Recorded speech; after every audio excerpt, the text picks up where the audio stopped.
How to remove a repost on threads. Hello everyone, this is Max. Welcome back to another tutorial video.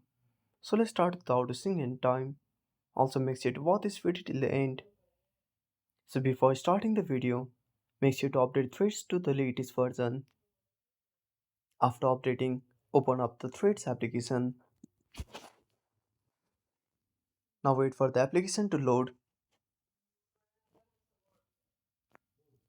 Now when the app loads, tap on the profile at the bottom right corner. Now with the four options on the menu, simply tap on repost. Now find the repost you want to delete and tap on three dots. Now simply tap on remove button and that's it.